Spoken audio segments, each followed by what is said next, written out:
En casa, Iván abre una cerveza y pone a calentar el horno. No hay protocolo para cuando te secuestran a una hija. No hay unas instrucciones a seguir. Esté donde esté, haga lo que haga, siento que no debería estar ahí ni haciendo eso. Debería estar buscándola. Eso se llama instinto.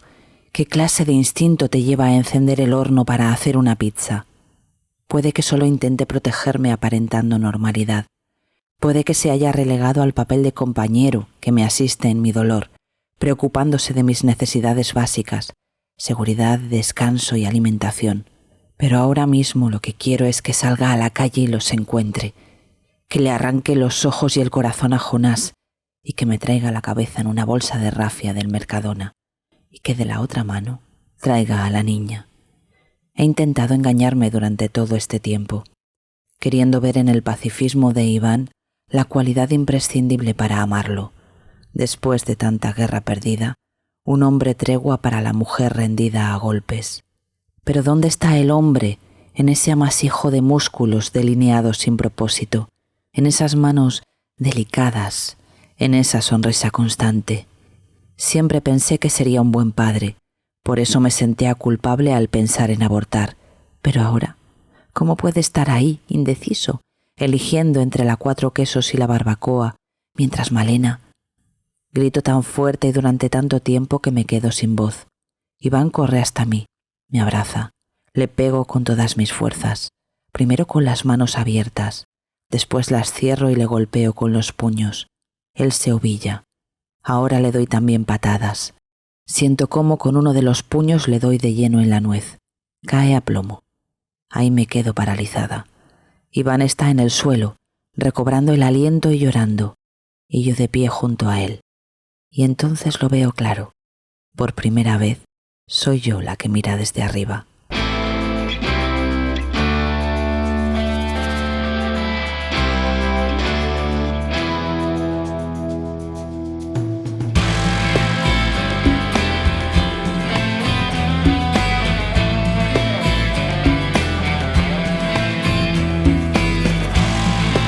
Soy Ana Vallabriga y esto es Sin Ficción, el podcast sobre crímenes reales y literatura de la editorial Al Revés. Un podcast donde los días 15 de cada mes hablaremos sobre libros de true crime y novelas policíacas.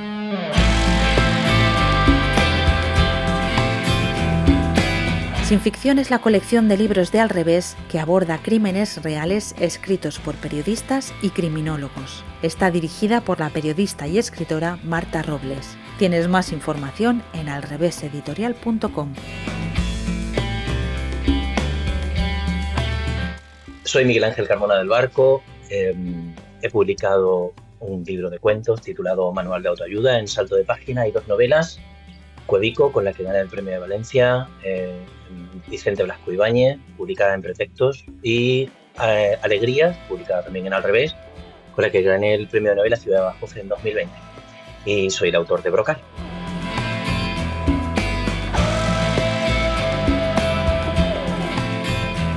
Bienvenido, Miguel Ángel.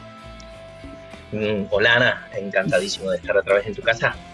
Sí, estamos otra vez, en la casa de Al Revés estamos todos alojados aquí. Pero tú eres la anfitriona. Sí, hoy ejerzo de anfitriona.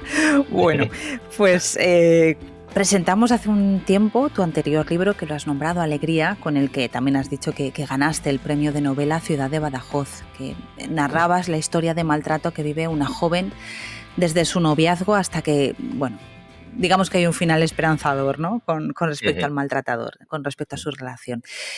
2 años después vuelves con un libro de relatos con Brocal, protagonizados íntegramente por mujeres. ¿Qué es lo que te atrae del universo femenino? Bueno, esa es una pregunta, muy amplia, ¿no? No sé por dónde empezar de qué me atrae del universo femenino. Vamos a centrarnos en lo literario, que me imagino que habrá más cosas y tal, pero... Bueno, sí, yo creo que cabe decir que este libro de cuentos está encastrado efectivamente entre 2 novelas. Está encastrado entre Alegría y la novela que está por venir. Y yo tengo una relación muy particular con los cuentos. Yo creo que siempre hay que tener un libro de cuentos abierto, ¿no? Los escritores de novela, de narrativa, que yo al final, cuando me dicen, ¿qué escribes novela? Yo escribo narrativa en forma de novela o en forma de cuento. Cuando tenemos una idea, sobre todo en las fases iniciales de la novela, en los primeros compases de escritura o incluso en la fase de documentación, la idea, el germen, es muy, muy vulnerable todavía. Y claro, el cerebro ¿no? Hay una actividad constante y surgen muchas ideas, algunas de ellas buenas, pero no todas van en el sentido de la novela. ¿Qué te quiero decir con esto? Que para proteger la idea de la novela, el objetivo que perseguimos, a mí me viene muy bien tener un libro de cuentos abiertos porque ahí puedo volcar esas ideas que, siendo buenas, no son buenas para el objetivo central de la novela. Y también me permite tener ese libro de cuentos como un campo de prácticas, como un lugar donde ejercitar y desarrollar ideas que puede que después traslade a la novela. Y cumple una segunda función. Pasa siempre con la novela que los secundarios quieren ser protagonistas. A mí me pasa por lo menos, ¿no? En cuanto a un secundario se le da un nombre, ya pugna por ser principal. Mientras que lo mantengamos en su función, es decir, si la protagonista o el protagonista baja a comprar el pan y el personaje que le vende el pan es el panadero, ¿no? Corre mucho menos riesgo de querer convertirse en principal. Sigue siendo el secundario, tiene una función que es vender el pan, ¿no? Esto yo creo que es algo que funciona mucho en la novela negra, ¿no? Es decir, hay ayudantes, ¿verdad?, que cumplen una función y que no se les puede sacar de ahí porque si no querrían convertirse en principales, tener sus contradicciones y tener un arco que desarrollar, ¿verdad? A mí me funciona también a esta escala, ¿no? Cuando esos secundarios quieren dar el paso y convertirse en principales, yo hago como una especie de spin-off, ¿no? Y los desarrollo en un relato. Esto no es tan alemán, no es tan cartesiano, ¿no? Esto es más algo que uno cuenta mirando hacia atrás, pero para mí los libros de relatos, teniendo una entidad maravillosa, no me parecen un género secundario ni mucho menos, pero cumplen esa función. Y te decía esto, y ya termino de contestar esta primera pregunta, porque me preguntabas qué me atrae, ¿verdad?, de las voces femeninas. Bueno, es que cuando uno se mete en un proceso de exploración como el que yo inicié hace ya, pues, 5, 6, 7 años, eh, digamos que esa evolución, ese proceso de exploración se produce en dos planos a la vez. Un plano, el plano personal, y otro plano, el plano narrativo, ¿no? Y van evolucionando parejamente. Hay cosas que yo he ido aprendiendo durante estos años en los que, bueno, pues he investigado, he leído mucho sobre muchos temas, sobre feminismo, sobre sobre maltrato infantil, sobre trastorno narcisista, sobre cultura de la violación, sobre prostitución, sobre trata, sobre duelo gestacional. Es decir, entro en todo ese universo, primero, pues de la mano de los libros, ¿no? De una investigación bibliográfica, después de entrevistas y claro, todo eso genera en mí, primero, un cambio de enfoque, de perspectiva del mundo que me rodea, porque puedo escuchar y observar a las mujeres con las que comparto mi vida de otra manera, entendiendo ciertas cuestiones que antes no entendía, que no necesariamente las mujeres entienden por el hecho de ser mujeres, porque es verdad que ese proceso de exploración es algo que es imprescindible y precioso que lo hagamos juntos, ¿no? Mujeres y hombres. Y eso se traduce después en cómo yo construyo las voces de mujeres en mis cuentos y en mis novelas, ¿no? Y por Ujú. eso estos cuentos nacen al abrigo de estas dos novelas de Alegría y de la novela que está por venir. Entonces entiendo que muchos de los personajes que aparecen aquí en Brocal, pues son personajes que a lo mejor aparecen como secundarios en la que está por venir, por ejemplo. Podrían, o por ejemplo Podrían. tienen un por ejemplo tienen un tratamiento, es un tratamiento de un tema. Por ejemplo, tú que has leído Alegría, sabes que Alegría y su madre tienen una relación muy conflictiva, ¿verdad? Ujú. Sí, sí. En Brocal hay un relato que se llama Polifemo, en el que se trata una relación muy conflictiva entre un adolescente y su madre. Ujú. Pero desde una perspectiva distinta a la de Alegría, que Alegría cuenta la historia en primera persona, ¿verdad? Es ella la que cuenta la historia con su madre. Y en Polifemo tenemos esa relación tan conflictiva, pero contada desde la voz de la madre. Polifemo es anterior a Alegría. Para que te hagas una idea, Polifemo lo empecé a escribir antes de empezar a escribir el último borrador de Alegría. Pero ahí ya barruntaba que podía haber una relación conflictiva entre el adolescente y su madre. Y es muy curioso porque Polifemo hay una madre que sufre un desprecio tremendo, ¿no? Brutal por parte de su hija y que sin embargo deposita en ella casi la única razón para sobrevivir al fracaso en muchos aspectos de su vida, su desarrollo personal y cultural, en su relación. Eh, Parece que para ella su hija es la razón por la que seguir adelante, a pesar del desprecio que su hija manifiesta por ella. Pero tratamos cómo la reparación del vínculo madre e hija puede ser el catalizador de un cambio. Y eso es algo que está en Alegría. Y que fue una hipótesis que después desarrollé. Cómo la reparación del vínculo madre e hija puede ser un factor resiliente ante el maltrato. Y el otro día, no, pensando sobre esto, decía, es que eso ya estaba en Polifemo. Eso ya lo traté en Polifemo y después lo desarrollé en Alegría, ¿no? Ujú. Sí, porque además es que la historia de Polifemo es esa mujer de la limpieza, la protagonista es una mujer que trabaja en una casa y que, bueno, por una cuestión quiere aprender a leer, ¿no? Pero es lo que tú dices, pero también muy pobre, evidentemente que lo que quiere es que su hija tenga un futuro mejor y lucha por ello. Pero eso es una especie de mandato, ¿no? Que tenemos casi todas las mujeres, ¿no? Que nuestros hijos están por encima de todo, ¿no? Tenemos que vivir para los demás. Ujú. Bueno, yo creo que es un mandato que viene implícito en la maternidad y en la paternidad, quiero decir, en la crianza y en Bueno, la yo veo educación. menos padres menos implicados, con el mandato menos claro, pero sí, Eh, sí.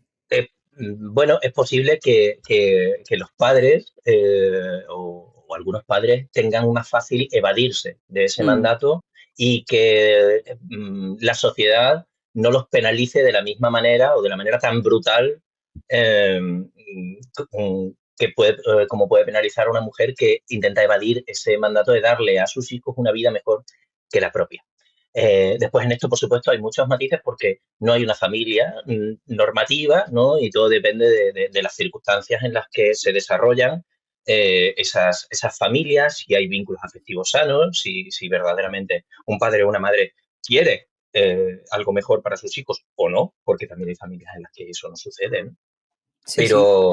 Pero, pero bueno, a mí eso me parece normal, quiero decir, desde mi experiencia como padre y como compañero de una madre, ¿no? El hecho de que queramos algo mejor para nuestros hijos me parece un mandato correcto. No es algo contra lo que luchar. Otra cosa es que nos dejamos por el camino, ¿no? ¿Cuántas renuncias y quién renuncia y quién no renuncia a lo que podría llegar por cumplir ese mandato, ¿no? Que entiendo que es por donde va tu pregunta y tu matiz, ¿no? De las mujeres en distinción con respecto a los hombres, ¿no? Polifemo, que además es un cuento que se puede escuchar en abierto en Spotify, narrado por mí.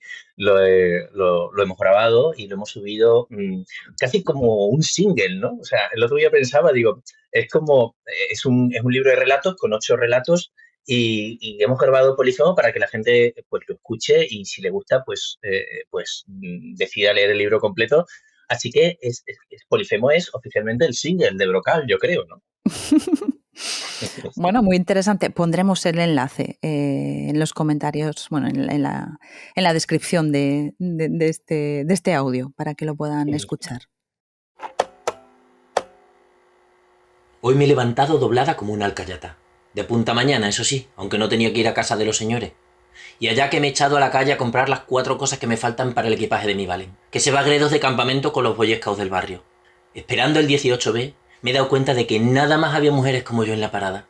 Toditas con las manos despellejadas de la lejía, mallas del mercadillo, envejecidas, con mechas rubias disimulando las canas, con alianza apretando dedos gordos como chorizos de cantimpalos o bailando en dedos huesudos, pero ninguna ya ajustada al dedo que teníamos cuando nos casamos.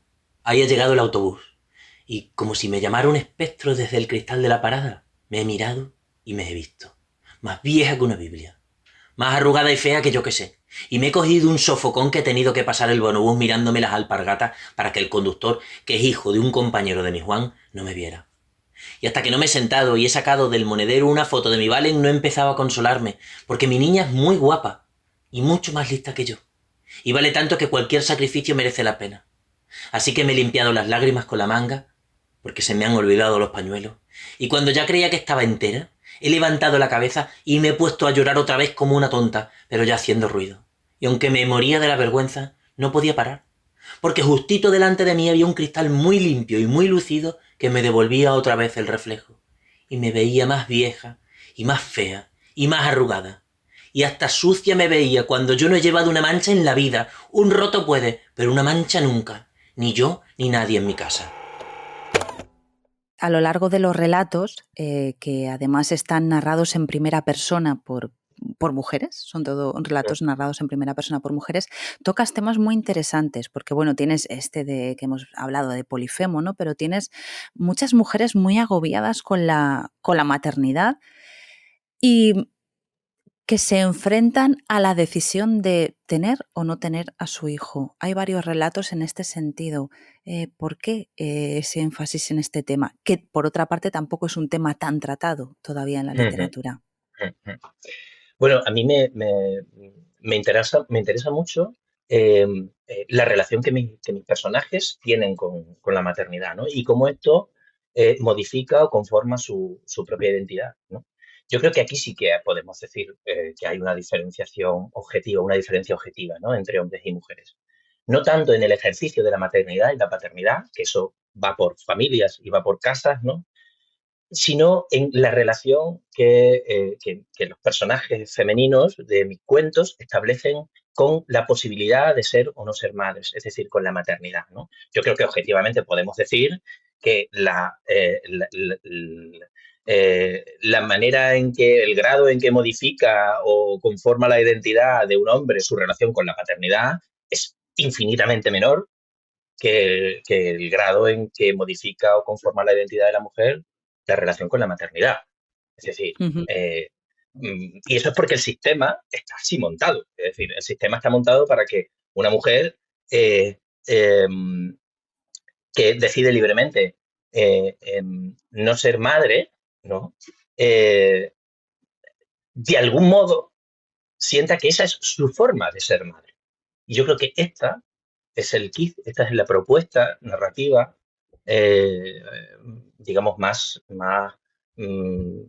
innovadora de Brocal, que por otro lado trata temas que ya han tratado infinidad de autores y de autoras y que no pretende arrojar luz sobre ningún fenómeno social en concreto, sino solo narrar pues ciertas acciones dramáticas concretas de unos personajes concretos, no teorizar ni postular sobre nada, ni sobre la maternidad, ni sobre el aborto, ni sobre el duelo gestacional, ni sobre nada, ¿no? Pero sí sobre estos personajes concretos. Y la relación que tienen estas mujeres, de esos cuentos que tú nombras ahora, como por ejemplo Azucena o Costilla de Adán, forman parte también de un proceso de investigación sobre un tema que no traté en Alegría, pero que muy probablemente trate en obras venideras, ¿no? Que tienen que ver fundamentalmente con el duelo gestacional. Es verdad que aquí es un enfoque muy particular y creo que muy poco tratado, como bien dices, ¿no? Porque las protagonistas que reflexionan de algún modo de una manera lateral o tangencial sobre este duelo gestacional, están viviendo un momento en el que tienen que tomar una decisión sobre si seguir adelante con un embarazo o no. Has nombrado Costilla de Adán, que es esa mujer que quiere abortar y que su pareja la acosa para que no lo haga, ¿no? Cuando no parece el padre más indicado con el que tener hijos. Me parece una historia de terror un poco, este libro, este relato. Sí, yo creo que hay tintes de terror en todos los cuentos, por esa tensión psicológica de las personajes, ¿no? De las protagonistas, bueno, pues a la que se ven sometidas por personajes que a veces no son claros, ¿no? Que son a lo mejor simplemente la mirada de la sociedad o el temor a que algo ocurra, o personajes concretos como en este caso, ¿no? En el que la protagonista pues tiene que decidir, teniendo ya un hijo de otra pareja, teniendo una vida que le ha costado mucho trabajo poner en marcha y levantar, pues si seguir adelante con el embarazo de una pareja eh, que es, bueno, en el momento en el que conoce de su embarazo, pues es una pareja que se da cuenta de que es algo pasajero y que es un hombre que solo le va a traer no solo problemas a ella, sino también problemas a su hijo, ¿no? Entonces, concretamente, este tema es un tema que ya te digo que estoy desarrollando y voy a desarrollar, ¿no? Eh, es un tema complejo, complejo. Por eso yo eh, em, creo que es importante entender, o sea, leer el cuento, ¿no? Leer el cuento. Porque no se trata de, no busco postular sobre, ¿no? Sino mi campo de acción es la intimidad de mis personajes y cómo esa mujer tiene que tomar esa decisión eh, y cómo hace partícipe a su entorno, a su hijo, a su hermano, eh, cómo no hay algo que dice en un momento dado, ¿no? Dice, se refiere a las mujeres ¿no?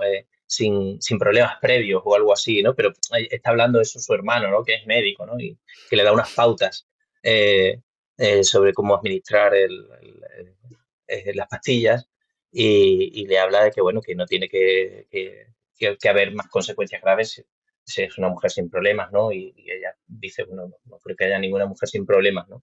Que, Ujú. que, que llegue a estar en esta situación, ¿no? Sí, pero ahí es interesante porque yo lo desconocía.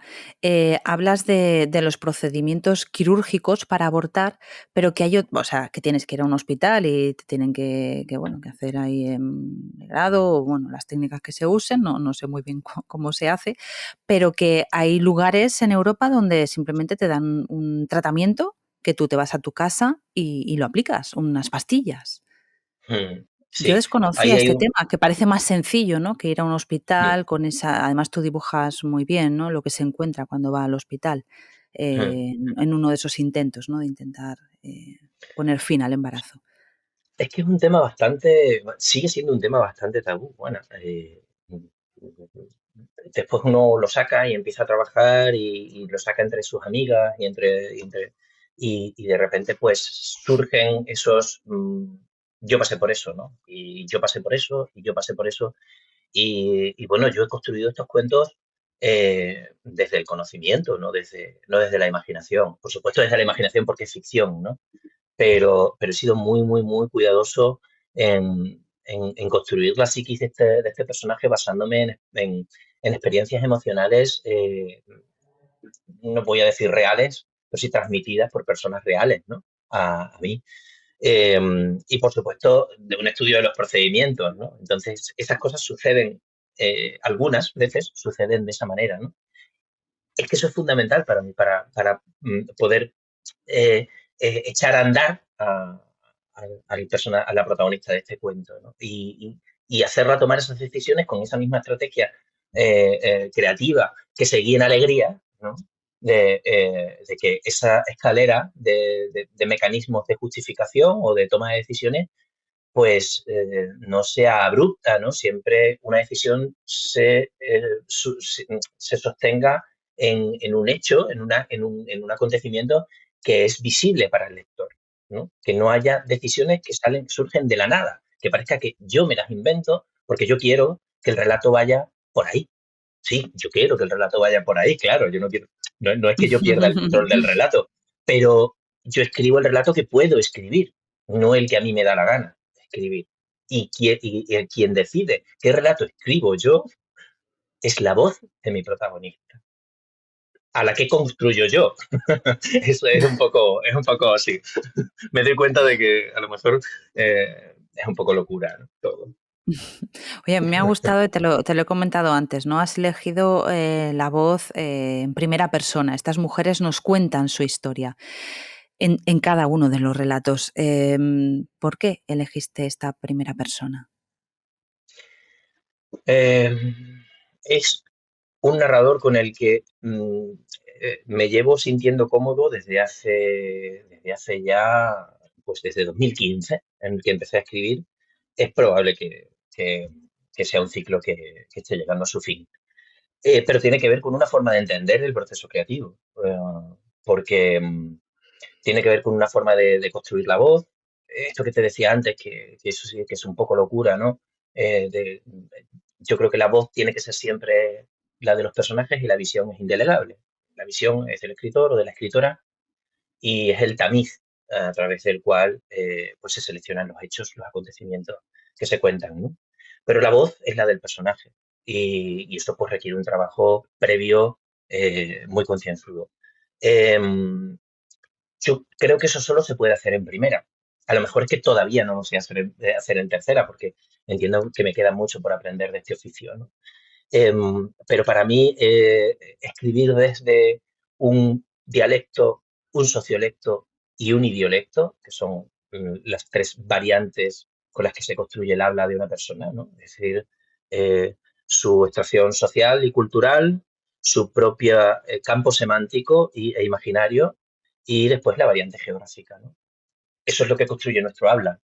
Entonces, si somos capaces de construir eso, el personaje va a hablar y yo me voy a limitar a transcribir lo que el personaje cuenta, teniendo en cuenta que yo selecciono los hechos con mi visión.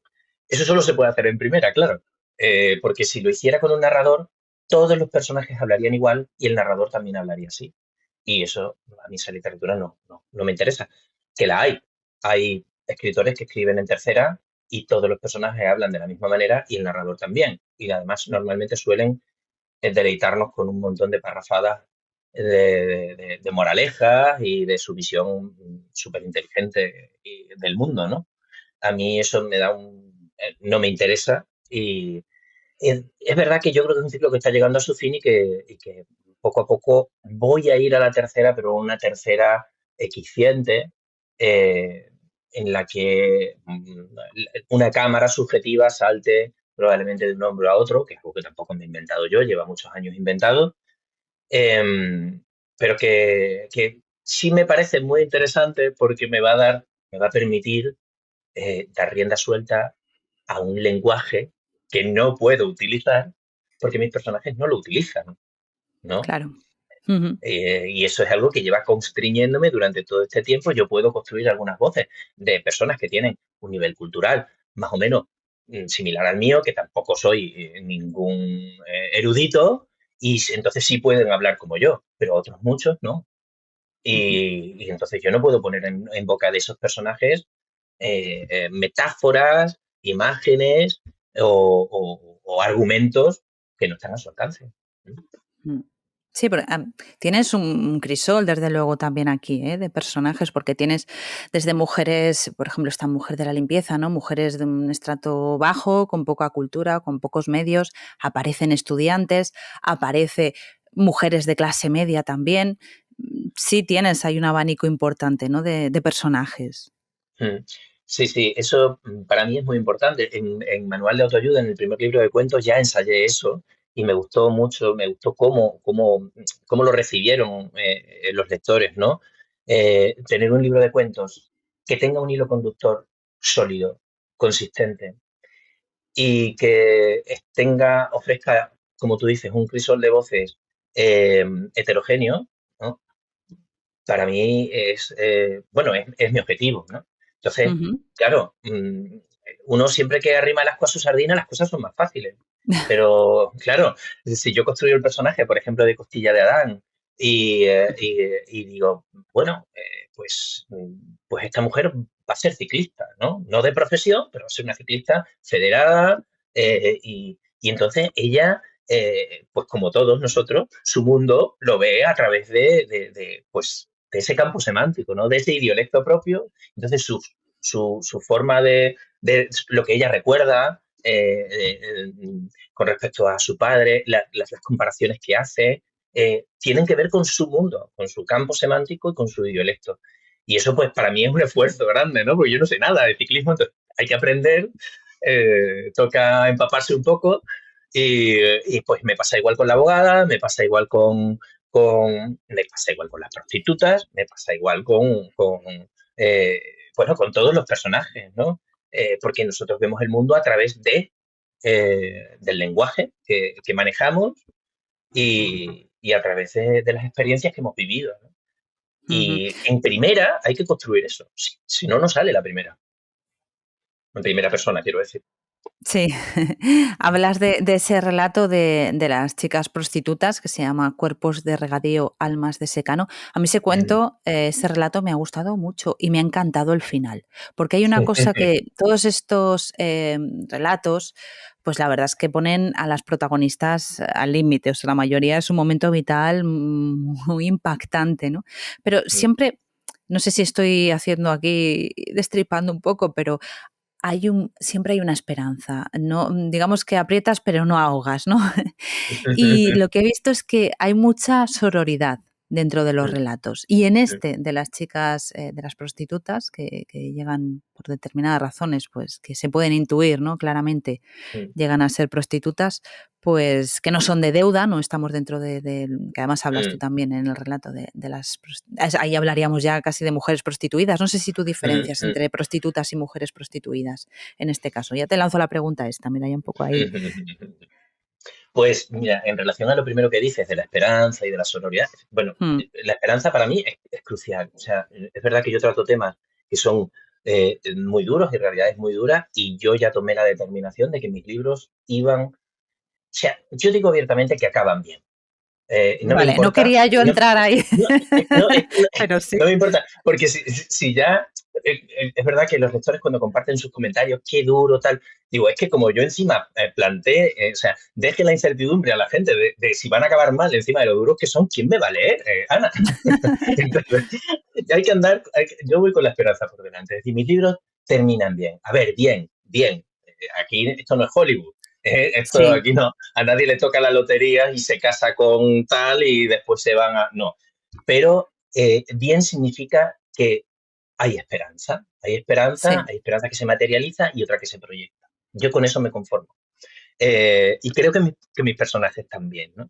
Entonces, sí, la hay, definitivamente. Me parece muy importante y me parece un compromiso asumir, porque los escritores, las escritoras tenemos en nuestras manos la vida de nuestros protagonistas, ¿no? Y también la salud mental de nuestros lectores. Entonces, si nosotros les hacemos atravesar un calvario o simplemente atravesar un viaje, ese viaje del héroe o de la heroína en el que se sufre, se desciende a los infiernos, si hacemos a los lectores acompañarlos durante ese viaje y al final no hay más que escribir un verbo para salvarlo o condenarlo, ¿qué trabajo me cuesta escribir el verbo que lo salva? No me cuesta ningún trabajo. Y los lectores lo agradecen. Porque al final, cuando uno sufre con un personaje y después ve que ese personaje, que el mal triunfa, uno cierra el libro y dice, mi vida es peor ahora. A todos nos ha pasado. Sin embargo, cuando acompañamos a un personaje y sufrimos con él y con ella, y al final, no quiero decir que triunfe que el bien triunfe, pero que por lo menos no lo haga el mal, por lo menos no lo haga el mal, nuestra vida es un poquito mejor. Y creo que, joder, los escritores podemos hacer pocas cosas por el mundo, pero creo que esta es una de ellas, ¿no? Que la gente cierre el libro y diga, joder, qué bien, ¿no? Qué bien que Mm. las cosas no han salido mal. Ya está la realidad para torcernos el brazo. Vamos a ver si con el arte conseguimos por lo menos arrancarnos una sonrisa dentro de que no le damos la espalda a la realidad, ¿no? Eso Mm. por un lado. Y después el otro tema que me Es que planteas te he es un lanzado tema tantas muy cosas de complejo. golpe. Sí, es un tema muy complejo. Cuando empecé a escribir Alegría, en realidad yo quería escribir una novela sobre trata. Me documenté sobre trata, empecé a documentarme sobre trata y me di cuenta de que yo no podía entender la trata sin entender la prostitución. Y empecé a documentarme sobre prostitución. No son lo mismo. Obviamente no son lo mismo la prostitución y la trata, aunque son dos fenómenos que son indisociables. Indisociables. Mm. Eh, Hay mucho escrito sobre esto y yo recomiendo no escucharme a mí, sino leer, por ejemplo, El debate, La prostitución, el debate de Beatriz Gimeno. Me parece un libro maravilloso para entender la prostitución y, por supuesto, los libros de nuestra compañera Mabel Lozano, ¿no? Eh, Hmm. y yo creo que con eso, podemos entender qué imbricaciones hay entre estos dos fenómenos y qué diferencias hay entre estos dos fenómenos, ¿no? Sí.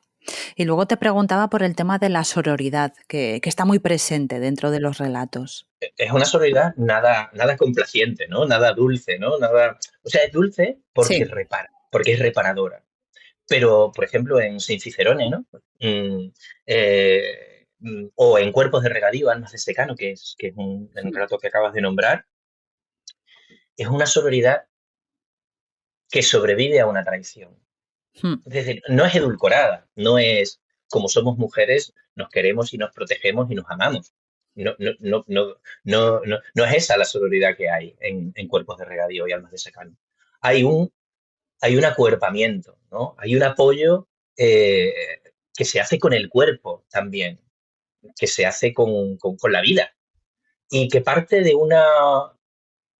No es justo llamarlo traición, no es justo, ¿no? Aunque las protagonistas lo entiendan así, ¿no? Como que en un momento dado de sus vidas se traicionaron y que probablemente por eso estén en esta situación, ¿no? Pero, pero sí que no quiero desvelar, ¿no? Cuál es el origen y No, que hablan entre ellas. Creo que eso es lo más importante del cuento, ¿no? además Pero me es parece un que pasaje muy interesante, como lo mm, narras y todo, o sea, nos lo tienen que mm. lo tienen que leer. Sí, sí.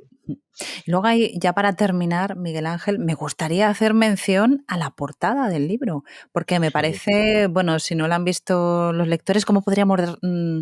Es una imagen en la que se ve a una mujer desnuda saliendo de un pozo. Mm. ¿Cómo podríamos describirlo? ¿Por qué elegiste Pues esta mira, portada? ese cuadro se titula La verdad saliendo del pozo y es obra de Jean Jérôme. Mi francés es casi nativo, ¿eh? Y es un cuadro de finales del 18. Se titula La verdad saliendo del pozo. Este pintor experimenta con este motivo y hace varias versiones.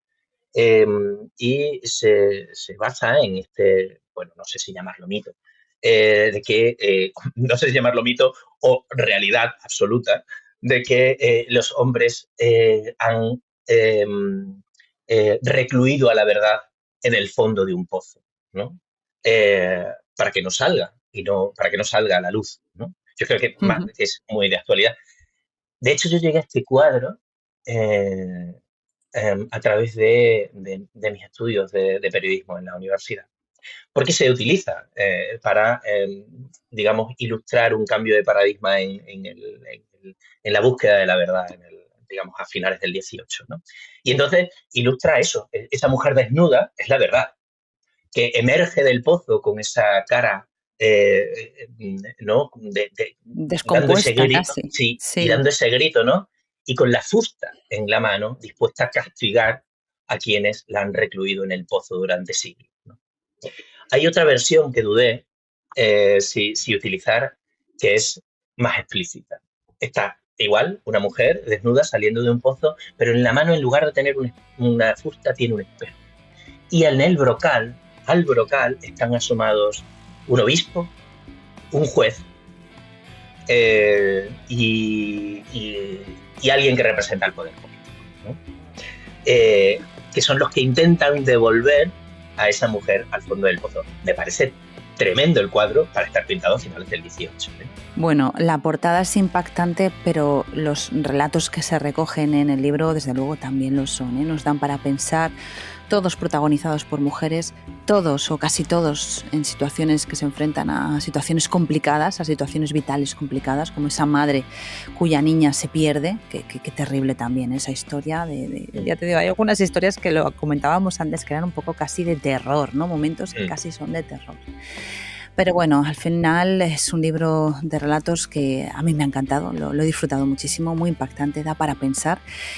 Y bueno, pues recordad, Brocal, de Miguel Ángel Carmona del Barco. Muchas gracias, Miguel Ángel. Muchísimas gracias a ti, Ana. Un placer.